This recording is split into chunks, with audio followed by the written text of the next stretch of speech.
Consegui falar com a Natália. A gente estava falando, então, vai começar a nossa live. É uma live que estamos falando sobre a questão da amamentação no agosto dourado. O agosto dourado, como todo mundo já deve estar sabendo, é um mês que se promove, que se incentiva o aleitamento materno. O aleitamento materno é uma das maiores e melhores formas de se evitar mortalidade infantil. Ele não só é importante para a mãe e para o bebê naquele período da amamentação, mas por toda a vida de ambos. E hoje a gente está querendo falar, nós vamos falar com a doutora Natália Sadi Mota, que é médica mastologista.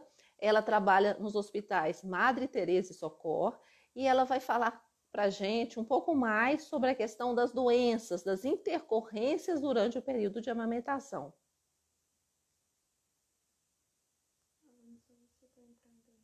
Não, eu acho que ela talvez tenha perdido a conexão. Será que o problema é a internet?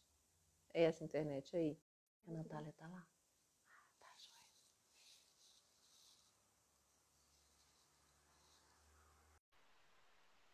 joia. Nós tivemos um problema de conexão com a Natália, então nós tivemos que voltar para poder reiniciar a nossa live. Né, Natália? Voltou. Na verdade, eu estava ouvindo tudo, mas não estava conseguindo entrar. Eu não sei o que que houve. Eu solicitei e fiquei, mas tudo bem, agora está dando certo. Então, você estava falando conosco, a gente está conversando sobre os problemas durante a amamentação. A gente já falou sobre fissuras e agora a gente estava falando sobre a questão da mastite, o que pode ser feito para evitar, né? O que a mulher pode estar fazendo para evitar de ter a mastite, mesmo aquela que não tem a fissura, sim, mas principalmente aquela que tem a fissura, que é uma porta de entrada para bactérias, para dar infecção mamária. Sim, só retomando um pouquinho, Ana, a mastite, agora acho que está dando para ouvir bem, né? A mastite, ela é muito frequente nas mulheres que amamentam nas primeiras 6 semanas pós-parto. Então é o período crucial que a gente tem que ter um pouco mais de atenção com as mamas. E a mastite, ela pode se desenvolver a partir de uma porta de entrada visível, como uma fissura, como uma pequena ferida no mamilo, mas ela pode também, aparentemente, numa mama assintomática, numa paciente que não tenha nenhum sintoma ou sinal na mama, ela pode também desenvolver uma mastite. Normalmente, o engurgitamento, ele é um sinal que ele precede a mastite, nem sempre, mas em muitos casos, é aquela mama que fica muito inchada, muito edemaciada, às vezes um pouquinho quente, com uma sensação ao tato mais durinha mesmo, né? Aquela mama que a paciente tem um leve desconforto, mas ela não dá tantos sintomas gerais, sistêmicos, como a febre, o mal-estar, que muitas pacientes vão desenvolver posteriormente com a mastite. Já no quadro de mastite, o que a gente verifica muitas vezes também é um quadro de vermelhidão mais extensa da mama. Pode ser um pouco em algumas áreas, em alguns quadrantes, mas ela pode ser mais generalizada. Um calor local importante, é uma mama normalmente mais quente realmente, muito dolorosa ao toque. As pacientes normalmente cursam com febre, febres às vezes de 38, 38,3, 38,5 para cima, e às vezes sintomas sistêmicos mais abrangentes, como mal-estar, uma indisposição geral, isso pode acontecer também. Então isso a gente tem que ficar realmente atento. E no terceiro estágio, talvez, se for considerar por etapas, o que pode ocorrer é a formação do abscesso mamário, que é uma coleção de pus que se forma realmente naquela mama.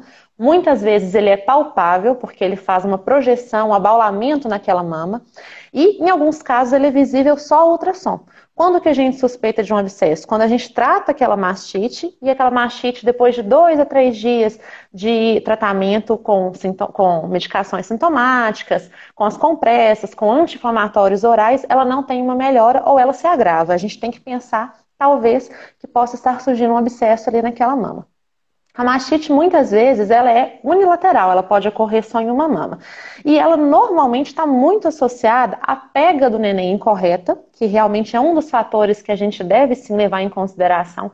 Aquela pega incorreta, ela pode ser a boquinha que é mal posicionada, que gera algum pequeno trauma naquela pele, naquele mamilo, naquela areola, e vira uma porta de entrada para a paciente. E isso vira um ciclo vicioso, porque a paciente vai ter muita dor ao amamentar, ela vai evitar, às vezes, daquele peito que está ferido ou que está doendo, e ela vai tentar dar outra mama. Só que a cada vez que ela amamenta, a gente, pelos estímulos hormonais que a mulher tem ela vai produzir mais leite, ela vai ejetar mais leite e aquela mama vai tender a ficar engurgitada novamente e o processo ele vai se tornando um ciclo vicioso.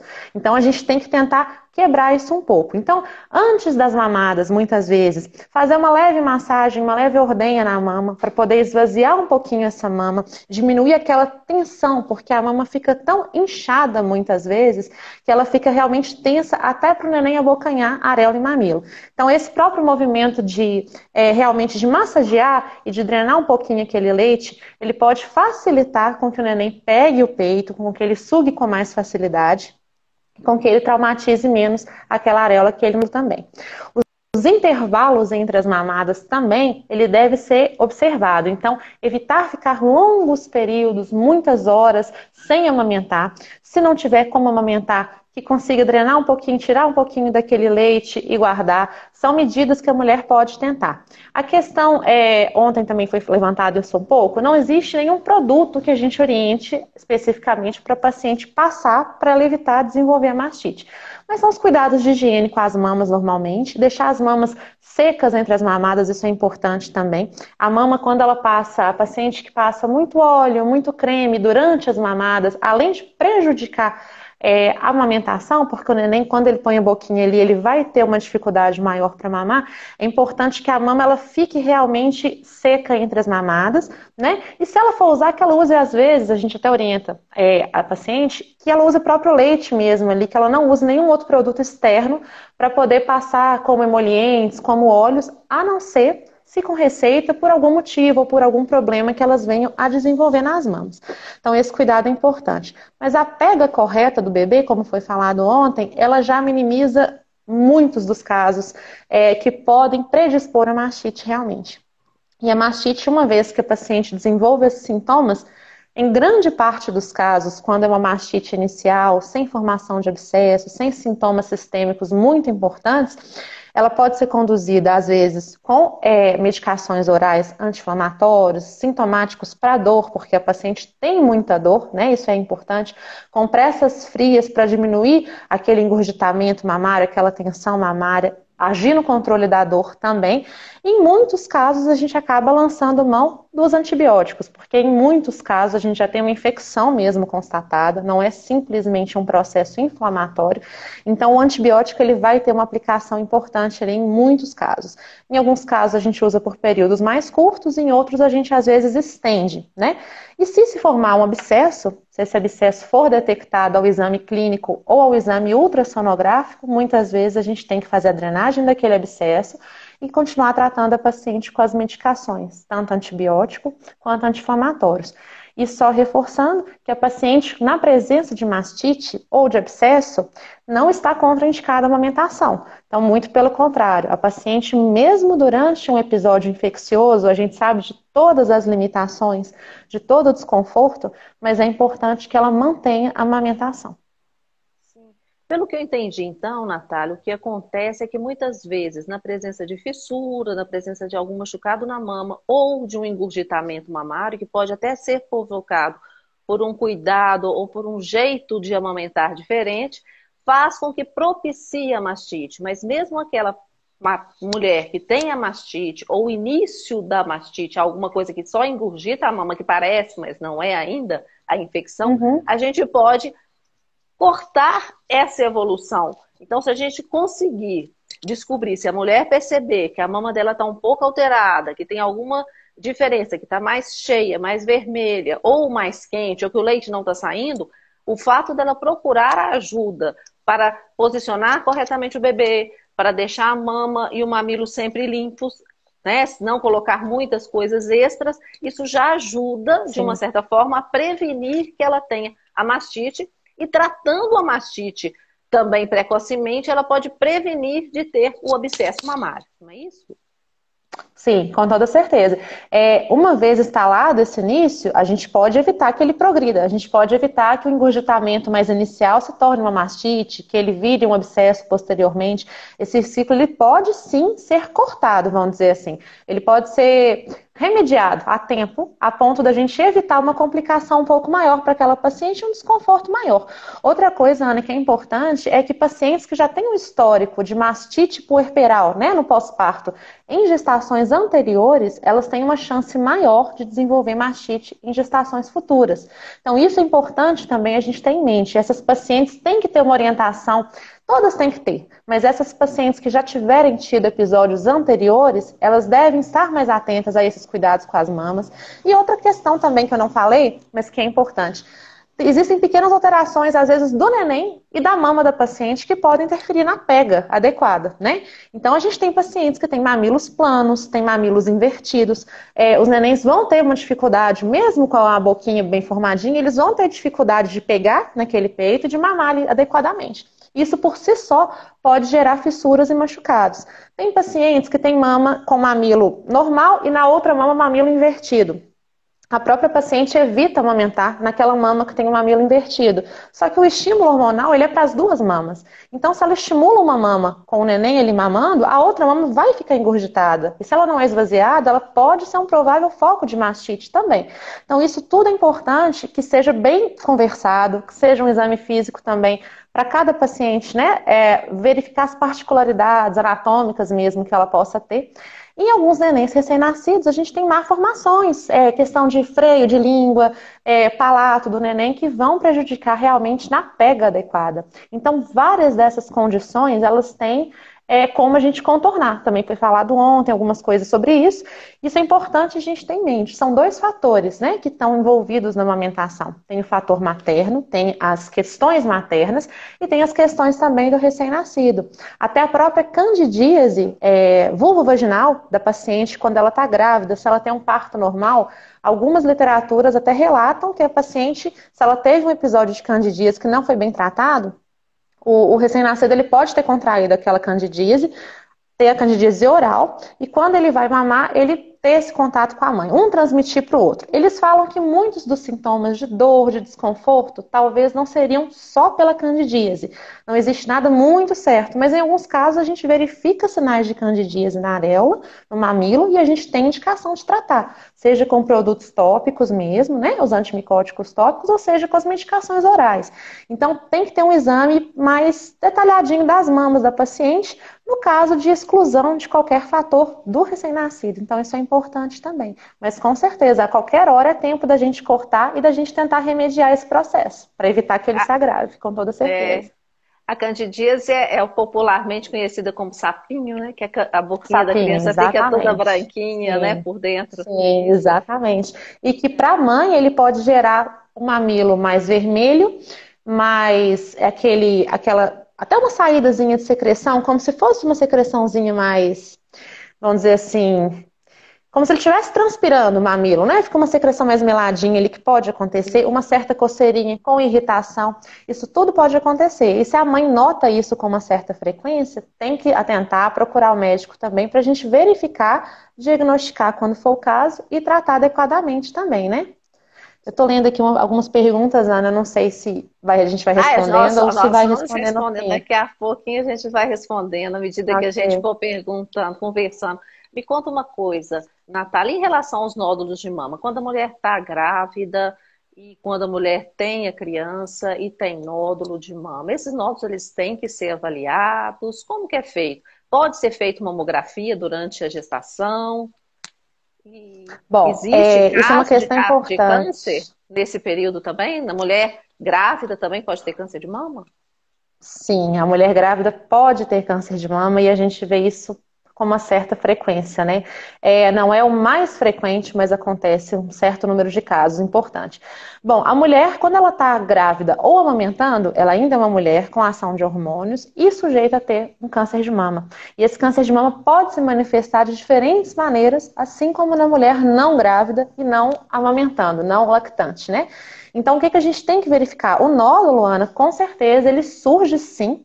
E o que a gente tem de fator dificultador na mama da paciente que é grávida ou que está amamentando é que é uma mama normalmente muito mais hipertrofiada, é uma mama que tem muita glândula, é uma mama mais densa pelo próprio período que ela se encontra, né, da fase da vida. E é uma mama que a gente, até às vezes no dia a dia, a gente tem uma certa dificuldade maior na detecção clínica dessas lesões. Então, às vezes, nódulos pequenos que em mamas não amamentando, a gente conseguiria perceber com mais nitidez, com mais facilidade, a gente passa a ter uma dificuldade maior de detectar esses nódulos. E outra questão, no nosso país, a nossa sociedade preconiza mamografia anualmente a partir dos 40. Mas a gente tem uma faixa etária grande de pacientes, ou que não se submete ao exame ainda, ou que está abaixo dessa faixa etária e está engravidando. E essas pacientes, muitas vezes, elas não vão ter acesso direto à mamografia. E cria-se aquele mito da mamografia. O que a gente sabe? A mamografia, a gente não usa de maneira rotineira para pacientes gestantes e pacientes amamentando. Não é uma rotina. Então, se a paciente estiver na faixa de rastreamento, com os 40 anos, 41, estiver na época de fazer o exame, mas ela for uma paciente de risco habitual e ela estiver amamentando, em alguns casos a gente posterga um pouquinho para poder fazer, desde que seja um período curto. Se for uma paciente de risco ou uma paciente que tem alguma lesão clínica suspeita ou detectada pelo exame, ela tem sim indicação de fazer mamografia e não há contraindicação. A gente tem aqueles aventais, né, de chumbo para as pacientes que sejam gestantes no momento, que elas podem fazer, e aí a mamografia se torna segura nesse cenário. E nas pacientes que estão amamentando, a gente tem uma dificuldade maior, como eu disse, pela própria anatomia e configuração das mamas. A gente tem uma dificuldade de detectar algumas lesões, mas a gente faz sim, em muitos casos a gente indica. Em algumas vezes, mamografia com ultrassom, algumas vezes só mamografia. Em alguns outros casos, a gente usa ressonância, mas são outros casos separados. Então, a mamografia pode sim ser feita nessas pacientes. Alguns cuidados devem ser feitos na gestante. Na paciente amamentando, ela pode ser feita. A gente não faz de rotina, mas em casos de lesões detectadas ou suspeitas, ou quando a gente não pode mais aguardar para realizar o rastreamento, porque já está realmente um pouquinho mais atrasado, a gente opta sim por já indicar e por fazer. O ultrassom, ele não tem nenhuma radiação, em muitos desses casos ele vai ajudar na complementação e também no rastreamento de mamas muito densas, a gente pode sim utilizar, assim como outros métodos de imagem. E assim como as punções, as biópsias diagnósticas, elas não são contraindicadas nesse contexto, tá? Então elas podem sim ser realizadas. Lembrando que uma mama que está amamentando, uma mama lactante, ela é uma mama muito vascularizada, então ela tem uma irrigação sanguínea muito grande. Isso pode causar sangramentos um pouquinho maiores durante procedimentos cirúrgicos, durante pequenas biópsias, mas isso também não contraindica. É um cuidado que a gente tem que ter e uma dificuldade que a gente sabe, como médico ou ultrassonografista, que a gente pode realmente encarar. E o câncer de mama, ele acontece sim na grávida e na gestante. Eles não têm prognóstico, vamos dizer, eles não têm um desfecho pior ou melhor do que na paciente não grávida, na grande maioria dos casos, mas dependendo do subtipo de tumor, eles podem ter comportamentos um pouquinho diferentes. Então, é importante que, se a paciente notar alguma lesão palpável, seja em areola, seja em mamilo, alguma saída de secreção com sangue ou secreção muito clarinha saindo pelo mamilo, tanto durante a gestação quanto durante a amamentação. Se ela notar algum nódulo, a mama avermelhada, quente, sem dor, com a pele mais espessada, com aspecto até que a gente fala de casca de laranja, tudo isso deve levar a paciente a procurar o médico.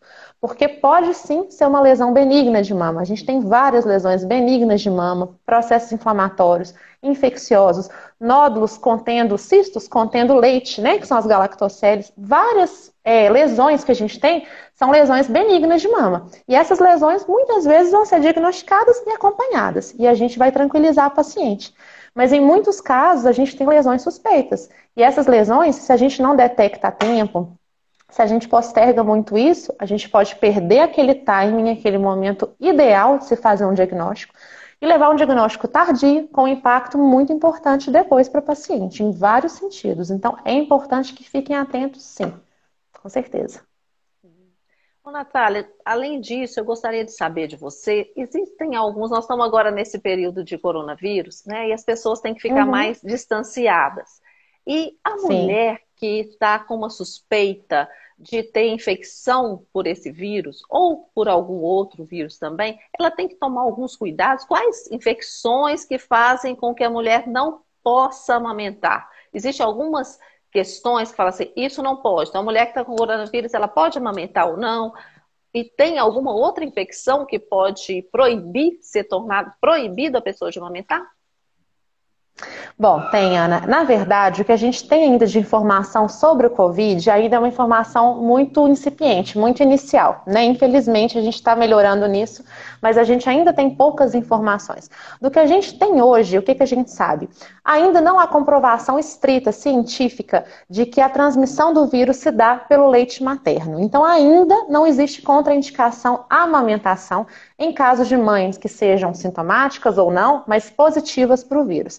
Se essa mãe for realmente positiva para o vírus, sintomática ou não, os cuidados que têm que ser feitos em relação à amamentação são os cuidados básicos de higiene e a proteção com o uso de máscara. Então, a lavagem muito importante das mãos, com a higienização importante, cuidado com as visitas, todos aqueles cuidados que a gente tem da amamentação tradicional, mas enquanto amamentar, é indicado, o Ministério da Saúde até indica que a gente use a máscara para essa paciente, que ela tenha o contato próximo, porque não tem outro jeito, a amamentação é um contato muito íntimo mesmo, né?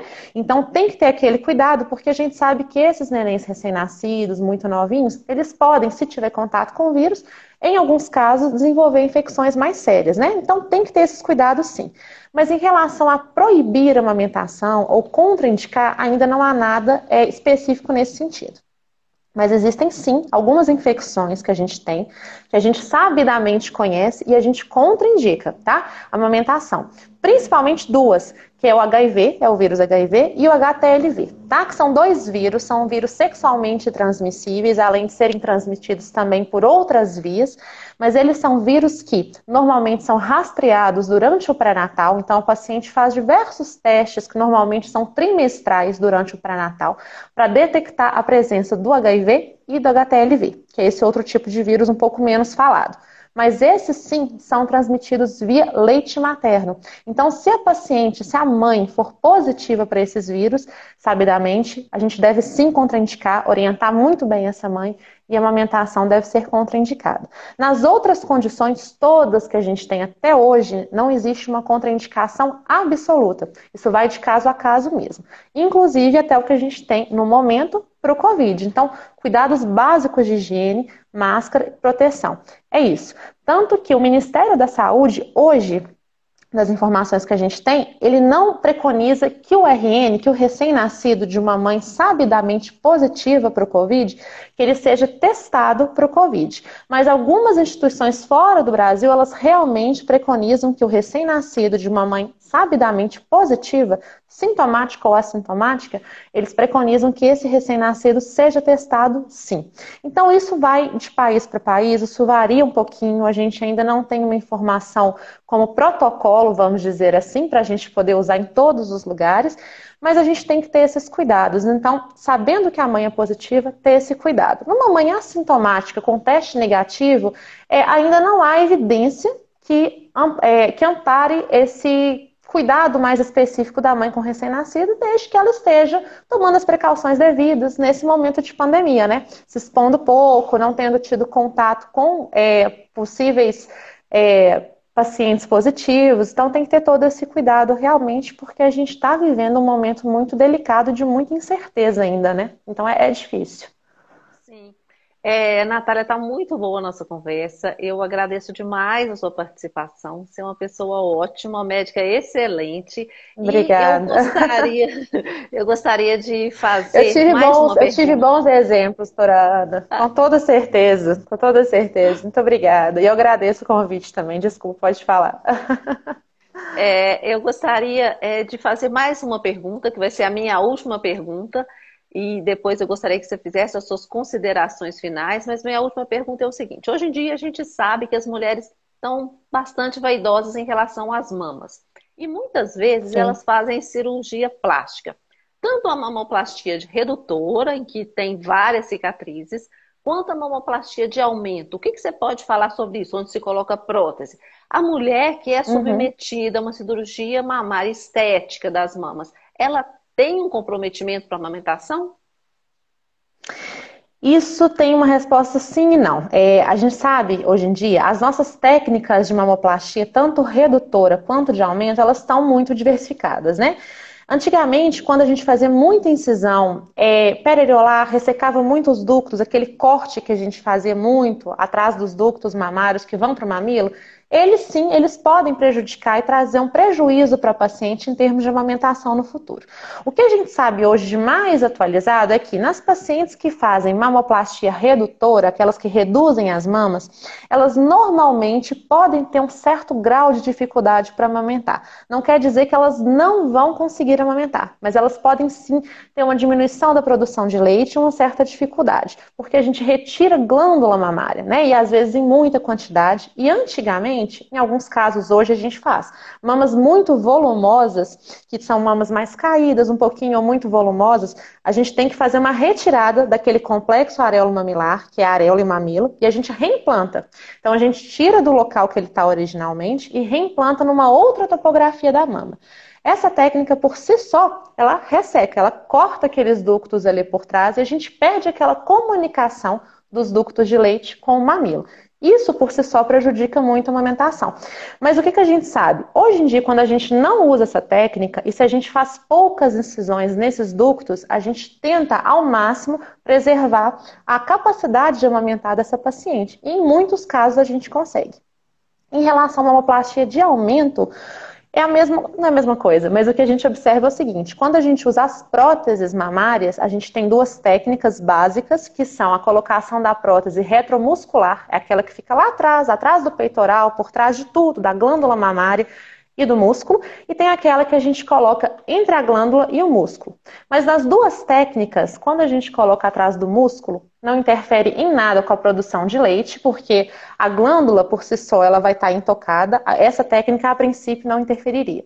E quando a gente coloca a prótese atrás do tecido mamário, se a gente coloca aquela incisão, normalmente que faz no sulco, aquela lá embaixo, escondidinha, essa técnica raramente ela vai interferir no trajeto dos ductos. Então, o trajeto dos ductos em grande parte da mama, em grande parte da extensão da mama, ele vai estar íntegro.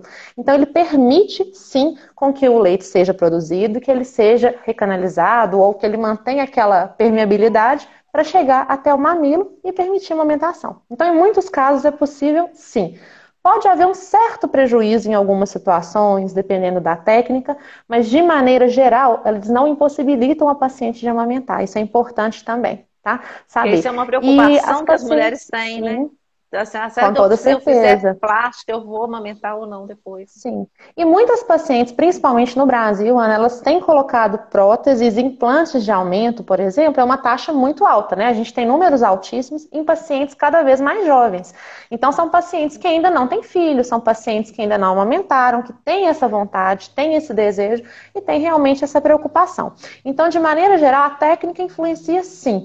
Essas técnicas que fazem incisões muito atrás da areola e do mamilo, elas tendem a prejudicar mais. Em alguns casos, os ductos podem sim se recanalizar, mas nem sempre isso acontece. Então, a gente pode ter um certo prejuízo.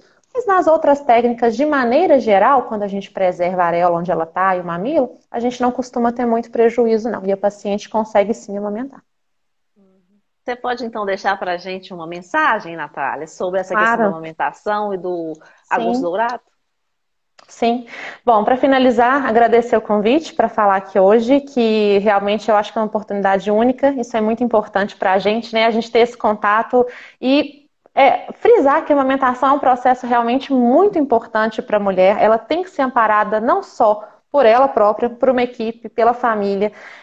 O agosto dourado ele é um mês que realmente foi escolhido para a gente colocar realmente em voga a questão da importância e da relevância desse tema, mas ele não pode ser lembrado só nessa época. E a amamentação, como qualquer outra fase da vida da mulher, ele é um momento que inspira muitos cuidados, sejam alterações hormonais que a mulher está sofrendo, é um período de adaptação da vida, é um período que muitas mudanças no organismo podem surgir, e a mulher nem sempre vai saber lidar sozinha com todas aquelas alterações no próprio corpo. Então, em muitos casos, em grande parte desses casos que a gente conversou um pouco mais cedo, é importante que ela busque uma orientação, seja profissional, seja de alguém que possa ajudá-la no processo de amamentação, na pega correta com o neném, na relação dela com o próprio filho, que é um processo difícil. A gente sabe que Muitas mulheres têm um índice alto de depressão pós-parto, que isso pode influenciar, isso pode até distanciar um primeiro momento a mãe e o recém-nascido, mas todos os processos, eles são reversíveis, eles podem ser corrigidos, detectados precocemente.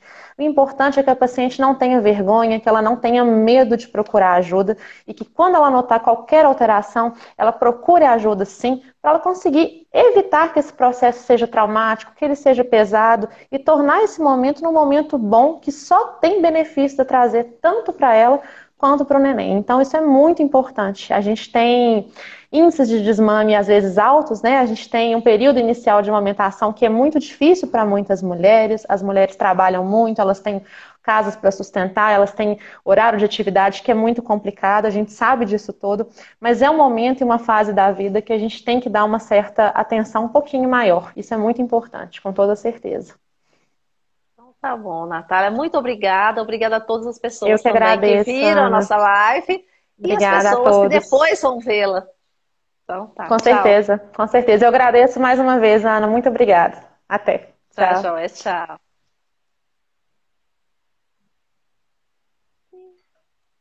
Tem certeza que deseja encerrar? Sim.